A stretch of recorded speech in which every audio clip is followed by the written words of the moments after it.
The Academy has announced quite a few Oscar rule changes recently. What does that actually mean for this year's films? In the last few weeks, the Academy has made some changes. Earlier this year, due to COVID-19, the Academy changed its eligibility rules due to theaters being closed. Prior to this year, the rule was that the film had to be shown in an LA theater for at least 7 days to be eligible for consideration. For this year, as long as theaters are closed, direct-to-streaming or video-on-demand releases will be considered. And once theaters open, this rule ends, and films must be shown in theaters like in years past. The only change being that they are expanding the ruling from the LA market to other major markets like New York and Chicago as two examples. The Academy has also committed to having 10 Best Picture nominations each year. Now, in years past, this number varied, and in some years past, there were as few as 5 films. Last year, there were 9 nominated movies. There were 8 in 2019, and for the past few years, it has been either 8 or 9 Best Picture nominations, with 2011 being the most recent year that there were 10 nominated films. Now, this rule change has to be highly irritating to films who were cut off and could have been included if the field had been 10 films instead of 8 or 9. Using last year, the fan favorite Knives Out could have easily moved into that 10th spot. At least that would have been my pick. The next rule to change was that the Academy reduced sound editing and sound mixing into one category, which is now called Best Achievement in Sound. Now, over the years, I have read the difference between the two categories many times, and I still can't explain it to you now. One, I think, has to do with adding sound, and the other one has to do with controlling all the sound after production. That's the closest I can come to telling you the difference.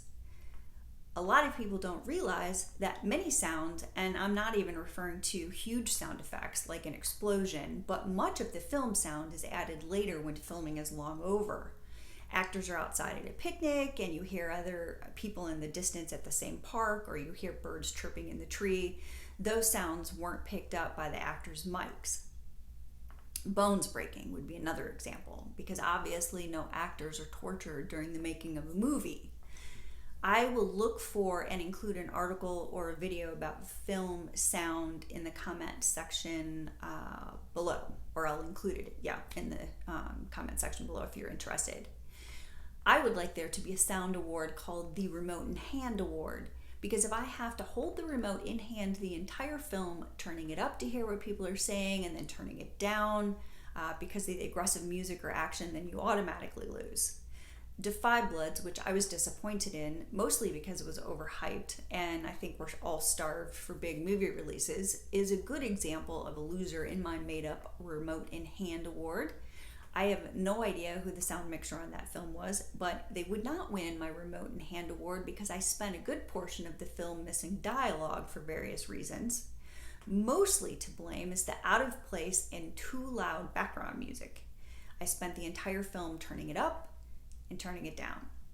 Now, a lot of this variance will be diminished in the theater, but I, like most people, don't have theater surround sound in my living room. The Academy also announced their continued move towards inclusion, even though I don't think they were really moving in that direction at a record pace up until now. Many people feel that female directors were left out last year, as the directors nominated were all men. One example is Greta Gerwig for Little Women.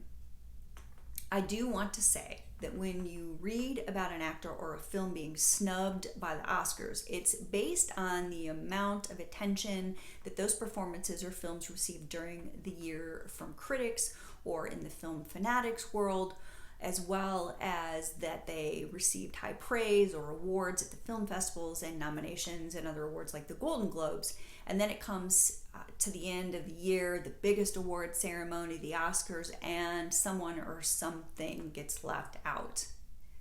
The Academy also developed an Office of Inclusion and Equity to oversee their Aperture 2025 Inclusion Initiative. And this office will work with the Board of Governors and Academy staff to ensure the implementation of best practices and accountability throughout the organization.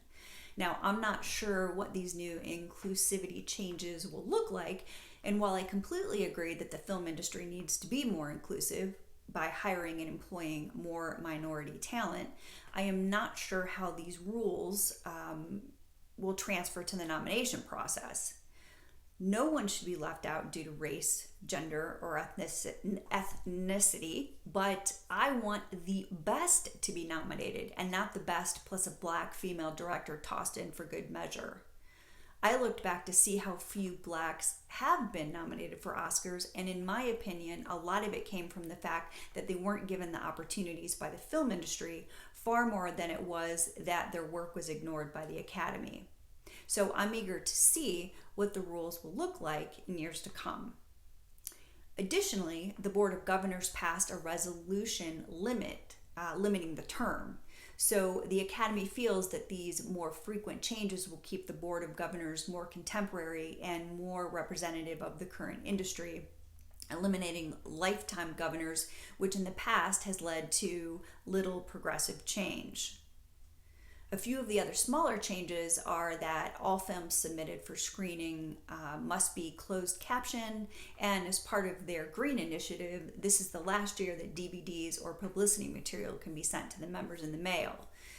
They are moving to an online platform which is called the Academy Screening Room, and long term I think this is a good move because it will be easy for the Academy to determine if the films were actually watched before voting deadlines.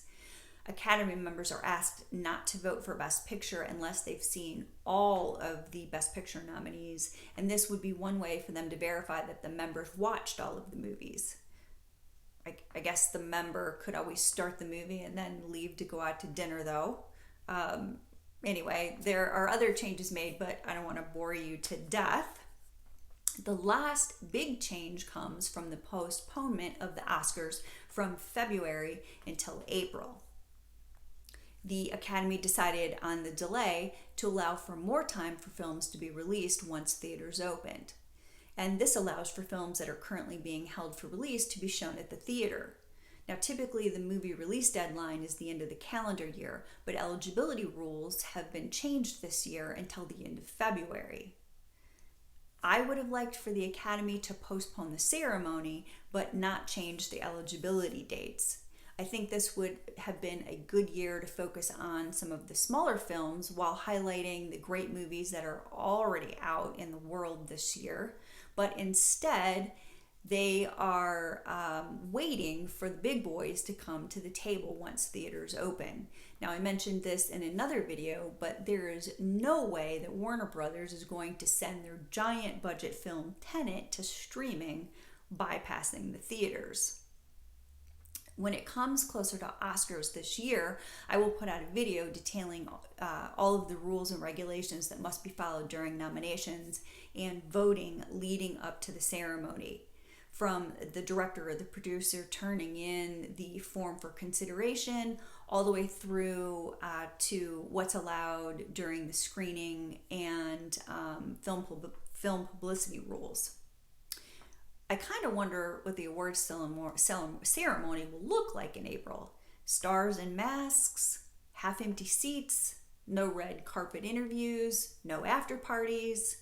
But I guess we'll have to wait and see what happens come April. The Golden Globes and many of the remaining festivals also made decisions to delay or alter their events. In fact, the Golden Globes moved into the conveniently vacated original Oscar date of February 28th. I will post the updated Oscar deadline calendar and the current film festival schedule in the comment section below. Next week, I'm going to talk about the jewels the stars wear on Oscar night.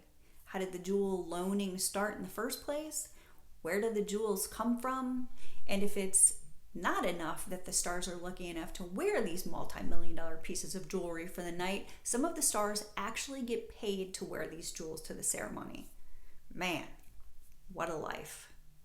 Until next time, please like and subscribe so that we can grow the Oscar channel before Oscar season. And I will see you at the movies. Bye.